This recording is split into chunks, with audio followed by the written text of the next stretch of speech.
Dans l'un des passages les plus cités de l'Écriture, Matthieu 7, 21-23, une vérité terrifiante a été silenciée par le confort anesthésiant de la religion moderne.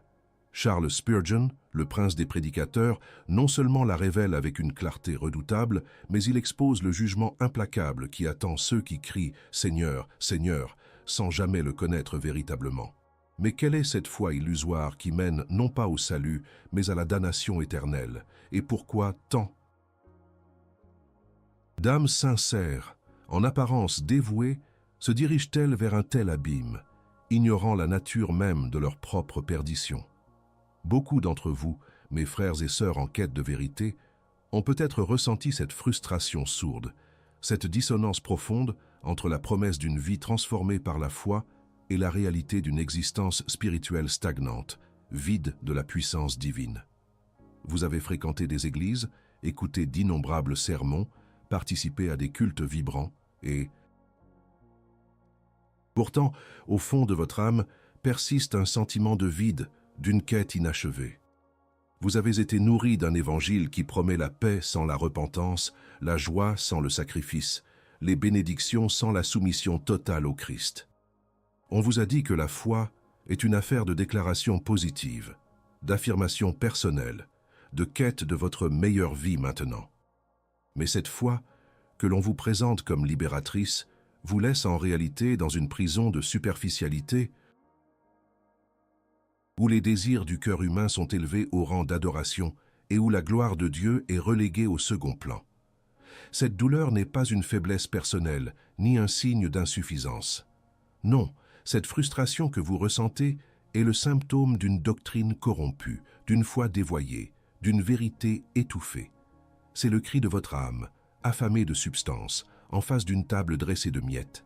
C'est l'écho d'une conscience troublée par l'hypocrisie et le manque de profondeur qui imprègne trop souvent le christianisme contemporain. La Bible n'est pas un manuel de développement personnel. La foi n'est pas un outil pour manifester vos rêves. Dieu n'est pas un génie à votre service. Et pourtant, c'est ce que l'on vous a fait croire, insidieusement, par des messages séduisants qui flattent l'ego et endorment la conscience. On vous a vendu une contrefaçon, une imitation spirituelle qui a la couleur de l'or, mais qui ne possède ni sa valeur, ni sa pureté. Le danger n'est pas seulement de vivre une vie de foi inefficace, mais de vivre une vie de fausse foi qui vous garantit la damnation éternelle tout en vous berçant d'illusions. L'évangile du confort promet la réalisation personnelle, la paix intérieure et la prospérité matérielle, mais il nous rend esclaves de nos propres désirs, idolâtres de notre moi. Il nous éloigne de la véritable croix qui exige l'abnégation, la mort à soi-même et la soumission inconditionnelle à la souveraineté de Dieu. Cette soi-disant foi ne transforme pas le cœur, elle le renforce dans son orgueil. Elle ne sanctifie pas l'âme, elle la laisse croupir dans ses péchés. Elle ne conduit pas à la vie éternelle, mais à l'anéantissement devant le trône du juge juste. La référence de base que nous allons explorer aujourd'hui, les enseignements de Charles Spurgeon, A.W. Tozer et C.S. Lewis, nous ramènent à la vérité essentielle. Dieu n'est pas venu pour nous faire heureux selon nos propres termes, mais pour nous rendre saints selon sa volonté souveraine. Il n'est pas venu pour valider nos ambitions terrestres, mais pour nous appeler à renoncer à nous-mêmes, à prendre notre croix et à le suivre. Cette vérité n'est ni facile, ni populaire, ni confortable. Elle est au contraire un marteau qui brise nos idoles, un scalpel qui expose nos cœurs malades, un feu qui consume nos illusions. Mais c'est la seule vérité qui libère. C'est la seule foi qui sauve. C'est la seule voie qui mène à la vie éternelle. Si vous vous êtes un jour interrogé sur le vide que l'on appelle foi aujourd'hui, si vous avez été déçu par des promesses vaines, si votre âme soupire après une profondeur que le christianisme moderne semble avoir perdue, alors ce message est pour vous. Nous allons sonder la nature de la vraie foi, de la conversion authentique, en contraste avec l'illusion religieuse, et nous verrons pourquoi cette distinction est une question de vie et de mort éternelle. Êtes-vous prêt à abandonner vos certitudes illusoires pour Embrassez la vérité brute et redoutable de l'Évangile. La question que personne n'ose vous poser est celle-ci. Votre foi actuelle pourrait-elle être une illusion mortelle? Répondez-y sans détour, ici et maintenant, en laissant un seul mot ou une phrase dans les commentaires, illusion ou vérité. Votre silence est déjà une réponse. L'heure de l'introspection la plus profonde a sonné. Ne fuyez pas cette confrontation. L'Église moderne, dans sa quête effrénée de pertinence et de croissance numérique, a souvent cherché à édulcorer le message de la croix, le rendant plus palatable, plus attractif aux masses. Elle a remplacé l'appel radical au repentir par des invitations douces à une meilleure vie. Elle a troqué la souveraineté terrifiante et glorieuse de Dieu contre une version domestiquée, un Dieu de poche qui existe pour satisfaire nos désirs. C'est là, dans cette dilution intentionnelle, que réside l'ennemi commun. L'évangile du confort et la superficialité religieuse. Cette approche ne diagnostique pas seulement un malaise, elle expose une maladie spirituelle profonde. Acte 1. Le paradoxe d'un christianisme stagnant. Considérez ce paradoxe frappant. Des millions de personnes se déclarent chrétiennes, fréquentent assidûment les églises, participent aux rites, mais vivent sans transformation réelle. La frustration d'une foi qui ne change rien à leur cœur, à leurs habitudes, à leur vision du monde, est une douleur cachée que beaucoup partagent. Ils prient pour des bénédictions matérielles, pour la guérison physique, pour le succès professionnel, et souvent, ces prières sont exaucées, alimentant une conviction superficielle que Dieu est bon. Pourtant, la lutte contre le péché persiste, l'orgueil demeure, l'égoïsme règne, et la paix profonde, celle qui transcende les circonstances, reste insaisissable. Pourquoi cette stagnation, cette absence d'une véritable métamorphose intérieure, alors que la puissance de l'Évangile est censée être transformative? L'Église moderne, par sa focalisation sur les signes extérieurs et les victoires superficielles, ignore la maladie profonde de l'âme qui n'a pas été réellement régénérée. C.S. Lewis, avec sa perspicacité apologétique, nous rappellerait que si le christianisme est simplement une autre forme de moralité améliorée, alors il n'a rien de distinctif ni de divin. La stagnation spirituelle n'est pas un signe d'un manque d'effort, mais peut-être d'un manque de la vraie foi. Acte 2. La révélation de l'idolâtrie subtile et la souveraineté ignorée. Spurgeon, dans sa fidélité implacable à la parole de Dieu, diagnostique le problème avec une clarté brutale. La recherche de bénédiction a trop souvent pris la place de la recherche du Dieu qui bénit. L'idole du moi s'est subtilement installée sur l'autel de nos cœurs, exigeant de Dieu qu'il s'aligne sur nos plans, qu'il exauce nos caprices, qu'il serve nos ambitions. C'est l'idolâtrie du cœur, comme l'a si bien exposé A.W. Tozer. Pour Tozer, l'homme a été créé pour adorer, et s'il n'adore pas le vrai Dieu, il adorera des idoles. Ces idoles peuvent être le confort, la prospérité, la reconnaissance, ou même une version idéalisée de Dieu qui nous ressemble et nous obéit. Ce n'est plus la foi biblique qui s'incline devant la souveraineté absolue de Dieu, mais une foi fabriquée qui tente de manipuler la main divine. Le véritable trésor impérissable du Saint-Esprit est précisément cela.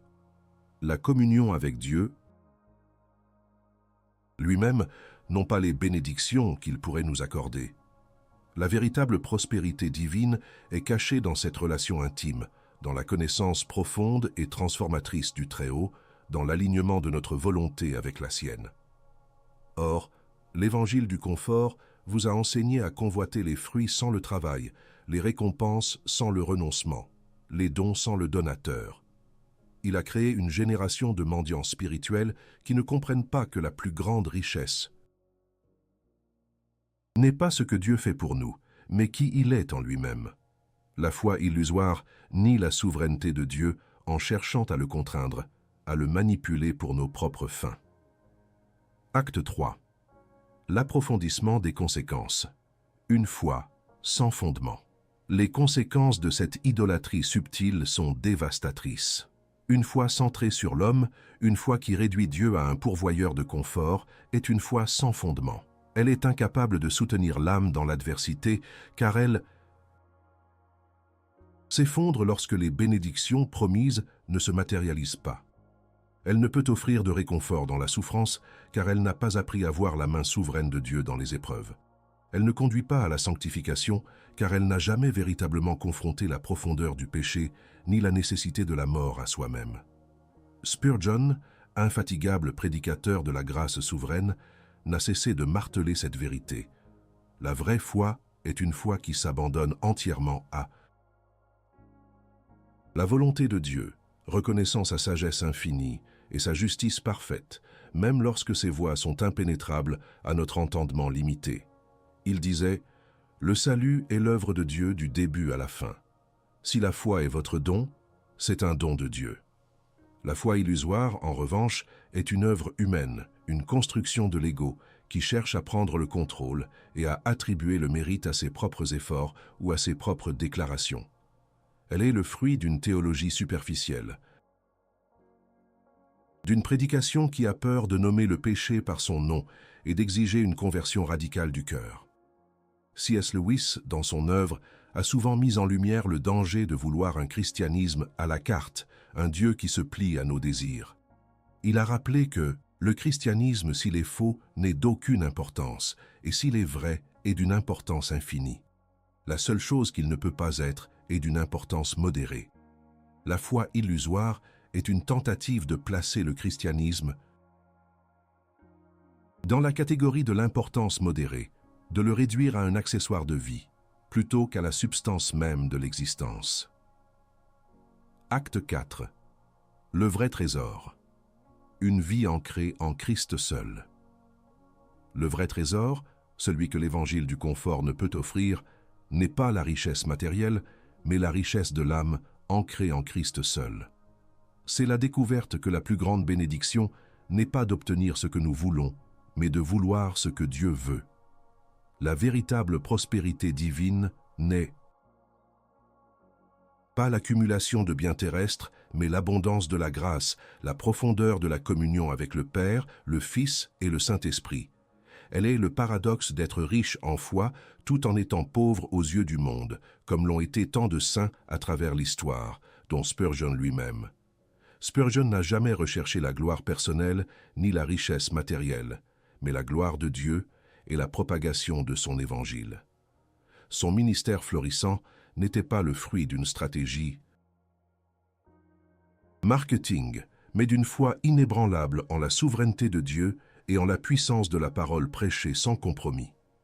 Il a montré que la victoire sur le péché, la joie inébranlable dans l'épreuve et la paix qui dépasse toute intelligence ne viennent pas d'un évangile centré sur l'homme, mais d'une foi radicale et absolue en un Dieu souverain et saint. C'est dans cette soumission totale que réside le véritable trésor. C'est là que l'âme trouve son repos, non pas dans l'illusion d'un confort éphémère, mais dans la réalité d'une vie éternelle en Christ. Le contraste est saisissant. La foi illusoire promet le monde et livre le vide. La vraie foi promet la croix et livre le salut éternel et le trésor impérissable de l'esprit. Mais êtes-vous prêt à abandonner les contrefaçons pour l'authentique? L'illusion d'une foi centrée sur l'homme ne se contente pas de laisser l'âme vide. Elle la plonge dans une agitation perpétuelle et la met en péril devant le jugement de Dieu. La douleur de ne pas expérimenter une transformation réelle, cette frustration persistante, n'est pas un défaut personnel, mais la conséquence inévitable d'une fondation spirituelle érigée sur le sable de l'auto-illusion et de la superficialité. Le inimigo commum, ici, l'évangile du confort et l'idolâtrie du moi, ne se manifeste pas seulement par une doctrine erronée, mais par une absence de vie, un silence du Saint-Esprit là où devrait résider sa puissance transformatrice. Acte 1. Le coût éternel de l'individu. L'ignorance de la vérité. Les conséquences d'ignorer la vérité sur la vraie foi sont d'une gravité inouïe, car elles sont d'ordre éternel. Le christianisme illusoire promet le paradis sans passer par le chemin étroit et ardu. Il offre la rémission des péchés sans exiger le repentir radical. Il dépeint un Dieu d'amour universel, dénué de sa sainteté et de sa justice rétributive. Pour beaucoup, la pratique religieuse devient une sorte d'assurance incendie, une série de rituels et de déclarations censés garantir l'entrée au ciel, indépendamment de l'état réel de leur cœur. Mais comme le disait Spurgeon, le péché est le fardeau de l'âme, et le sang de Jésus est la seule chose qui puisse la purifier. Si le péché n'est pas reconnu pour ce qu'il est, une rébellion contre un Dieu saint, alors la grâce n'est qu'une commodité et non une nécessité vitale. Posez-vous cette question de confrontation. Et si la paix que vous ressentez n'était qu'une anesthésie spirituelle et non la paix véritable que Christ donne? Et si votre assurance n'était qu'une présomption dangereuse et non la ferme conviction du Saint-Esprit? Une foi qui ne transforme pas votre vie ici-bas, une foi qui ne vous pousse pas à haïr le péché et à aimer la justice, est une foi morte. Elle ne vous apportera aucun réconfort devant le trône du jugement. C.S. Lewis, dans Les Chroniques de Narnia, illustre à merveille cette vérité. Aslan n'est pas un lion apprivoisé. Il est bon, mais il n'est pas sûr au sens humain. De même, Dieu est bon, mais sa sainteté est terrifiante pour le pécheur impénitent. Acte 2. L'agitation intérieure et l'absence de paix véritable. La dor occulta abordada, cette frustration d'une foi qui ne transforme pas, ce sentiment de vide malgré la pratique religieuse, est le symptôme d'une âme agitée, privée de la vraie paix. L'évangile du confort promet le bien-être, mais ne peut jamais offrir la paix profonde, car la paix véritable ne réside pas dans l'absence de problèmes, mais dans la présence souveraine de Dieu au milieu des tempêtes. Lorsque votre foi repose sur l'espoir que Dieu vous donnera ce que vous voulez, l'échec de cette attente engendre le doute, l'amertume et une agitation constante. Vous vous épuisez à courir après des bénédictions qui ne satisfont jamais réellement, car la prospérité que le monde ne comprend pas est spirituelle, non matérielle. Spurgeon a souvent averti ses auditeurs contre une telle illusion. Il a prêché sur la vanité de la vie sans Dieu, soulignant que les plaisirs du péché ne durent qu'un instant, mais la misère qu'ils engendrent est éternelle. L'agitation de l'âme est le signe d'une conscience non pacifiée, d'un cœur non purifié, d'une vie non soumise à la seigneurie du Christ. C'est l'épuisement face aux promesses non tenues de bénédictions faciles qui s'avèrent être des sables mouvants. Et plus tragique encore, c'est la peur latente de ne pas être assez bien pour Dieu, une peur que l'évangile du confort prétend dissiper par l'auto-affirmation, alors qu'elle ne peut être résolue que par la justification par la foi seule en l'œuvre parfaite du Christ. Acte 3. Le jugement de Dieu, une réalité inéluctable. La vérité la plus incommodante et pourtant la plus cruciale est que le jugement de Dieu est réel et inéluctable. Ceux qui ont crié « Seigneur, Seigneur » sans jamais faire la volonté du Père seront confrontés à la déclaration déchirante « Je ne vous ai jamais connu, éloignez-vous de moi, vous qui commettez l'iniquité. » Matthieu 7, 23. Ceci n'est pas une métaphore, c'est la réalité terrifiante pour ceux qui ont bâti leur vie spirituelle sur une foi illusoire. La soi-disant prospérité divine qu'ils ont cherchée était terrestre et éphémère, et la seule richesse qu'ils auront amassée sera celle d'un orgueil aveugle et d'une auto-justification vaine. A.W. Tozer, avec son regard perçant sur la spiritualité superficielle, dénonçait le fléau du christianisme superficiel. Il voyait dans cette superficialité une trahison de la nature sainte de Dieu et une préparation à la chute. Le jugement ne sera pas pour ceux qui ont péché, car tous ont péché et sont privés de la gloire de Dieu, mais pour ceux qui ont refusé de se repentir de leurs péchés et de placer leur foi en Christ seul, tel qu'il est, souverain, saint, juste et sauveur. La véritable prospérité n'est pas d'éviter le jugement, mais de le traverser victorieusement par le sang de l'agneau. Le monde ne comprend pas cette prospérité, car il ne voit que ce qui est visible. Acte 4. L'urgence du vrai repentir. L'urgence de cette vérité ne peut être surestimée. La vie est un souffle. Le temps de la repentance est maintenant. La vraie foi ne se manifeste pas par des déclarations, mais par une vie transformée, un cœur purifié, une volonté soumise. La prospérité que Dieu offre n'est pas de vivre sans problème, mais de vivre pour lui, même au milieu de l'adversité, en sachant que votre véritable trésor est en Christ et votre héritage est éternel.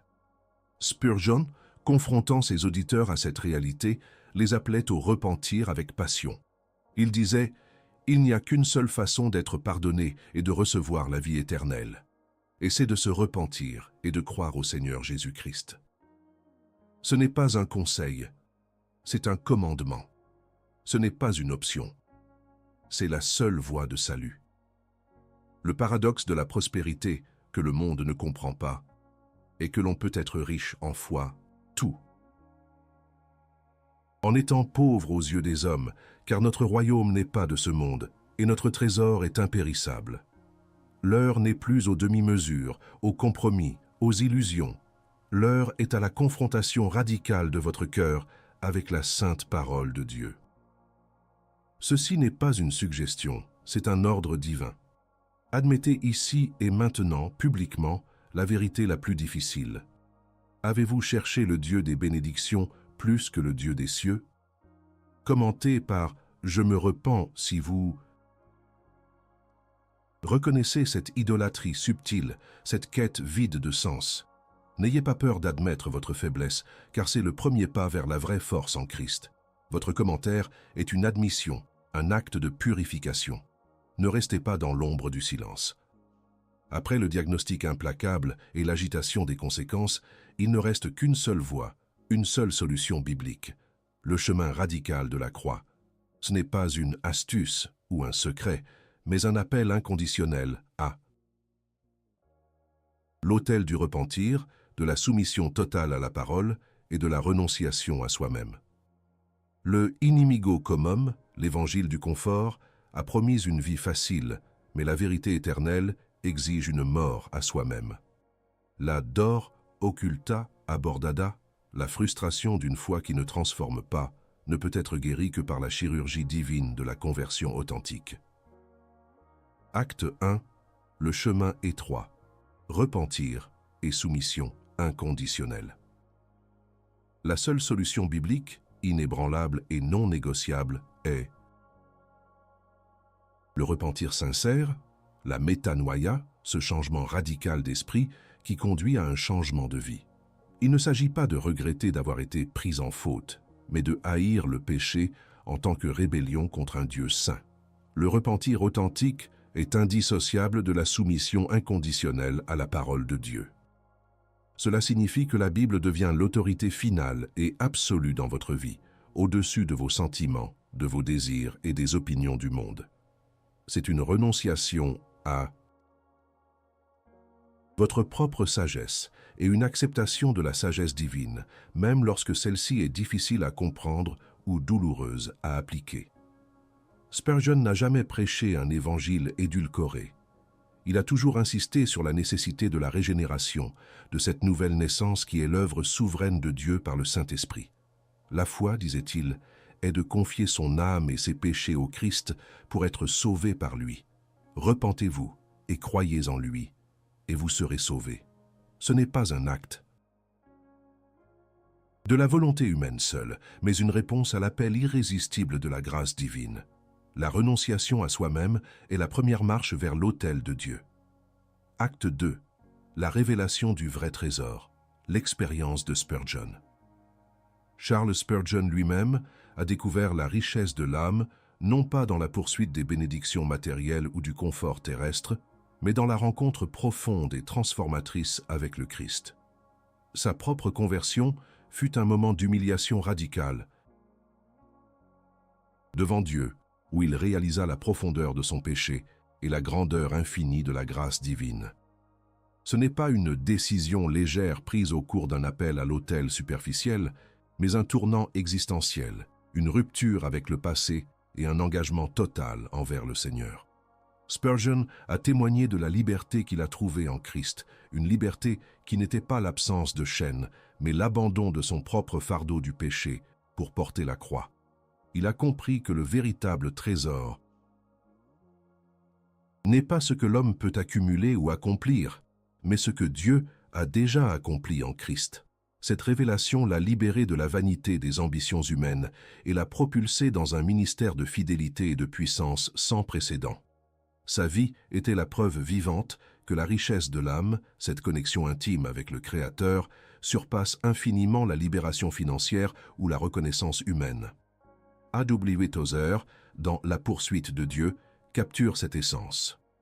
Plus nous sommes proches de Dieu, moins nous avons besoin de la terre. Acte 3. La croix. Le seul chemin vers la sainteté. La solution radicale n'est pas d'éviter la souffrance, mais de l'embrasser comme un moyen de sanctification. La croix n'est pas une simple parure religieuse, mais le lieu de la mort de notre vieil homme, de nos ambitions égoïstes, de notre volonté rebelle. C'est le symbole du sacrifice et de l'abnégation, un scandale pour le monde et une folie pour ceux qui cherchent la sagesse humaine. La foi illusoire fuit la croix, cherchant un chemin plus facile, un évangile sans effusion de sang. Mais la parole de Dieu est claire. Sans effusion de sang, il n'y a pas de pardon. Hébreux 9, 22. C.S. Lewis, dans sa sagesse chrétienne, a souligné que Dieu ne nous rend pas heureux d'abord, mais nous rend saints. La sainteté n'est pas une option, c'est l'essence même de l'appel chrétien. Elle n'est pas le fruit d'efforts humains, mais la conséquence de la soumission à l'œuvre du Saint-Esprit, qui nous conforme à l'image du Christ. Cette transformation est douloureuse, elle exige la mort à soi-même, mais elle est le seul chemin vers la vraie joie et la paix durable. La solution radicale n'a pas pour but le confort, mais la sanctification. Elle ne promet pas une vie sans difficulté, mais une vie vécue en Christ, fortifiée par sa grâce souveraine au milieu de toutes les épreuves. Acte 4. Un appel à la vie authentique, le salut par la grâce. L'appel à l'autel est un appel à la vie authentique, une vie enracinée dans la grâce souveraine de Dieu, vécue par la puissance du Saint-Esprit. Ce n'est pas un appel à faire des bonnes œuvres pour gagner le salut, car le salut est un don immérité de Dieu. C'est un appel à répondre à la grâce par une foi vivante qui se manifeste par la repentance et l'obéissance. C'est un appel à reconnaître que vous ne pouvez rien faire par vous-même pour mériter la faveur de Dieu et à vous jeter entièrement sur sa miséricorde. Spurgeon, avec une ferveur prophétique, implorait ses auditeurs de ne pas tarder. Ne remettez pas à demain l'œuvre de l'aujourd'hui, car la vie est incertaine et la mort est certaine. L'unique solution biblique est celle qui humilie l'orgueil humain et glorifie la puissance salvatrice de Dieu. C'est la solution de la croix qui est scandale pour les uns et puissance de Dieu pour les autres. Êtes-vous prêt à abandonner la superficialité, à renoncer à la foi illusoire pour embrasser cette solution radicale qui vous offre la vie éternelle et le véritable trésor de l'Esprit Saint? Le temps des compromis est révolu. Le temps de la décision radicale est arrivé. Nous avons voyagé à travers un paysage spirituel souvent défiguré par les illusions de la foi moderne, un chemin jonché de promesses vides et de doctrines édulcorées. Ce voyage a révélé la distinction cruciale entre la foi illusoire, qui promet un confort éphémère et conduit à la damnation éternelle, et la foi authentique, qui embrasse la croix et mène au salut par la grâce souveraine de Dieu. L'ennemi commun, cet évangile du confort centré sur l'homme, est une contrefaçon dangereuse qui s'attaque à la substance même de la vérité biblique, laissant derrière lui une dor occulta abordada de frustration, de vide et de peur silencieuse du jugement.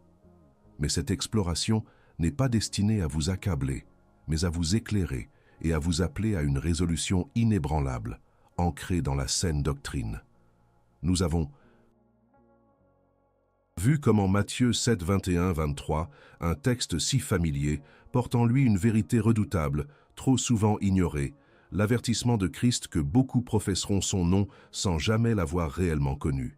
Charles Spurgeon, A.W. Tozer et C.S. Lewis, ces sentinelles de la vérité éternelle, ont unanimement levé la voix contre la superficialité religieuse. Ils ont diagnostiqué l'idolâtrie subtile du cœur humain qui cherche les bénédictions sans le bénisseur, le confort sans la croix, la paix sans la repentance. Cette foi centrée sur l'homme réduit le Dieu souverain et saint à un instrument pour nos propres désirs, ignorant sa nature absolue et sa justice inflexible. C'est une foi qui nourrit l'orgueil et endort la conscience, promettant la vie éternelle, alors qu'elle ne fait que préparer l'âme au jugement.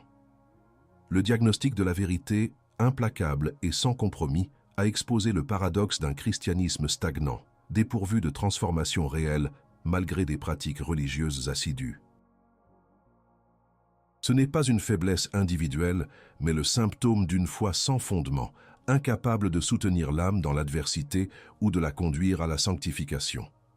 Le véritable trésor impérissable du Saint-Esprit n'est pas dans les bénédictions matérielles, mais dans la communion profonde avec Dieu lui-même, un paradoxe que le monde, avec sa vision matérialiste de la prospérité, ne peut absolument pas comprendre. La richesse de l'âme, cette connexion intime avec le Créateur, surpasse infiniment toutes les richesses terrestres. Les conséquences de cette illusion sont d'une gravité éternelle. L'agitation perpétuelle de l'âme, le sentiment de vide, la peur latente de ne pas être assez bien pour Dieu, tout cela est le fruit amer d'une foi qui ignore la profondeur du péché et la nécessité de la grâce souveraine. Mais le danger le plus pressant est le jugement de Dieu, cette réalité inéluctable, où Christ déclare à ceux qui n'ont fait que professer « Je ne vous ai jamais connu ». Éloignez-vous de moi, vous qui commettez l'iniquité. Cette déclaration n'est pas une métaphore. Elle est la sentence pour tous ceux qui ont bâti leur vie spirituelle sur l'auto-tromperie, refusant de se repentir et de se soumettre au vrai Seigneur. La prospérité qui comptait pour eux était terrestre, et devant le trône de jugement, elle sera sans valeur. La seule solution, radicale et exigeante, est l'appel à l'autel. Le repentir sincère, la soumission inconditionnelle à la parole de Dieu, et la renonciation à soi-même. Ce n'est pas un appel au confort, mais à la sanctification. Ce n'est pas une astuce pour améliorer votre vie, mais un commandement de mourir à vous-même pour que Christ puisse vivre en vous. La révélation du véritable trésor, tel que vécu par Spurgeon, est la découverte que la richesse de l'âme se trouve en Christ seul, loin des ambitions égoïstes et des quêtes matérielles. La croix est le seul chemin vers la sainteté, un chemin de sacrifice qui humilie l'orgueil humain et glorifie la puissance salvatrice de Dieu. Cette doctrine comparée, à travers les voix de Spurgeon, Tozer et Lewis, n'est pas une collection d'opinions, mais un front uni contre la marée montante de l'apostasie subtile. Ces géants de la foi nous rappellent que la vraie foi est toujours centrée sur Dieu, sur sa souveraineté, sa sainteté, sa justice et sa grâce manifestées en Christ. Elle est toujours une foi qui humilie l'homme et exalte le Sauveur. Elle est toujours une foi qui exige un repentir radical et une soumission totale. L'heure n'est plus à l'hésitation. La foi illusoire est une illusion mortelle. Elle ne vous offrira que des miettes de réconfort ici-bas et vous mènera à la ruine éternelle. La vérité, aussi dure soit-elle, est la seule voie vers la vraie vie, la vraie paix, la vraie prospérité spirituelle. Si votre âme soupire après une profondeur que le monde ne peut offrir, si vous êtes las des promesses vaines et des sermons superficiels, alors l'appel est clair, repentez-vous, soumettez-vous à la parole et prenez votre croix. C'est un appel à cesser de jouer à la religion et à embrasser la réalité terrifiante et glorieuse de l'Évangile. C'est un appel à cesser de chercher votre propre gloire et à chercher la seule gloire de Dieu. C'est un appel à échanger la foi illusoire contre la foi qui sauve, la foi qui sanctifie, la foi qui endure jusqu'à la fin. La décision vous appartient. La vérité vous a été présentée. Qu'allez-vous faire de cette confrontation inévitable avec la réalité de votre propre âme et la majesté de Dieu? L'éternité dépend de votre réponse. L'air est chargé de gravité. La vérité, une fois exposée, ne peut être ignorée sans conséquence. Nous avons sondé les abysses de la foi illusoire, cette illusion mortelle qui promet le ciel mais livre l'enfer, et nous avons contemplé les sommets inébranlables de la foi authentique, celle qui embrasse la croix et trouve son repos dans la souveraineté inaltérable de Dieu. Laissez. Paroles de Charles Spurgeon, résonnant à travers les siècles, nous ont rappelé que l'Évangile n'est pas un message de confort pour les cœurs endurcis, mais un appel puissant à la repentance radicale et à la soumission totale au Christ. A.W. Tozer nous a mis en garde contre l'idolâtrie subtile de notre propre moi, qui réduit le Créateur à un simple pourvoyeur de nos désirs. Et C.S. Lewis, avec sa logique implacable, a souligné que la foi n'est pas une affaire de convenance, mais une question de vérité éternelle, sans importance modérée. Votre âme, mes chers auditeurs, n'est pas une arène pour des jeux spirituels superficiels. Elle est le champ de bataille de la vérité et du mensonge, de la vie et de la mort éternelle.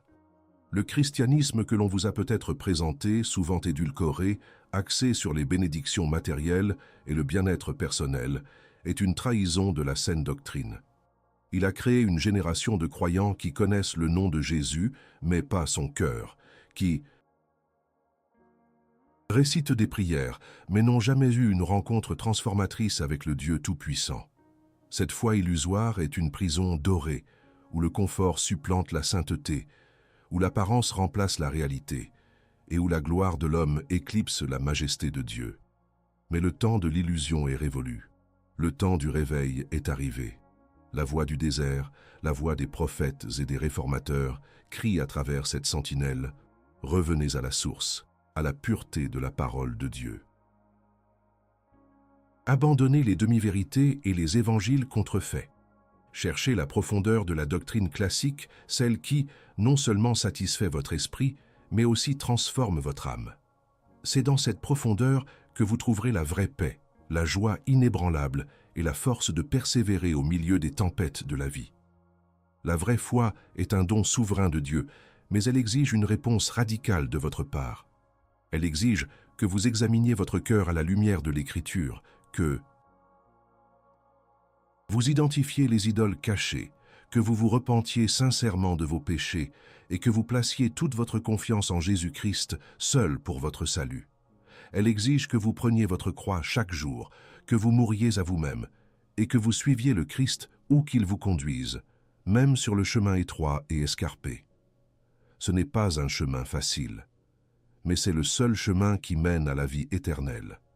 C'est le seul chemin qui vous donnera le véritable trésor impérissable. La communion intime avec votre Créateur et Rédempteur. Ne vous contentez pas de miettes quand un festin vous est offert.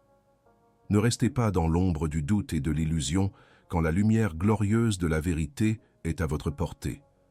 L'heure de la décision est maintenant. L'éternité vous appelle. Qu'allez-vous choisir, le confort temporaire de l'illusion ou la vérité éternelle de la croix? Stop, un instant. Si cette voix a résonné au plus profond de votre âme, si la vérité exposée a secoué les fondements de votre foi, alors l'inaction n'est plus une option. Vous avez été confronté à l'inévitable, à la saine doctrine qui déchire le voile des illusions. Ne repartez pas en silence, comme si rien ne s'était passé. Premièrement, montrez votre engagement envers la vérité qui vous nourrit. Laissez un super thanks ou devenez membre de cette chaîne. Votre soutien est plus qu'une contribution financière. C'est une déclaration que vous valorisez la profondeur de la parole de Dieu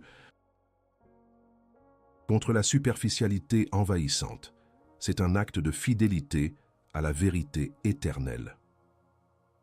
Ensuite, si vous aspirez à aller plus loin, à ancrer votre âme dans des vérités qui transforment réellement, alors franchissez le pas. Acquérir notre e-book, Quand le ciel répond, chemin de guérison, de pardon et de renaissance, n'est pas qu'un simple achat. C'est une démarche concrète, un investissement dans votre croissance spirituelle et un soutien direct pour la diffusion de la saine doctrine. C'est plus qu'une lecture, c'est un guide pour une rencontre authentique avec le Christ. Enfin, et c'est crucial, n'hésitez pas, ne vous dérobez pas. Écrivez dans les commentaires l'enseignement précis de cette vidéo qui a le plus percuté votre conscience. Une phrase, un mot, une confession. Partagez votre réveil. Votre témoignage n'est pas pour nous, mais pour la gloire de Dieu et pour encourager d'autres âmes en quête de vérité. Omettre de participer à cette discussion, c'est perdre une occasion de témoigner, de confesser, de s'engager publiquement dans cette quête radicale de la foi authentique. N'êtes-vous pas fatigué des silences? Parlez, participez. L'heure est au courage spirituel.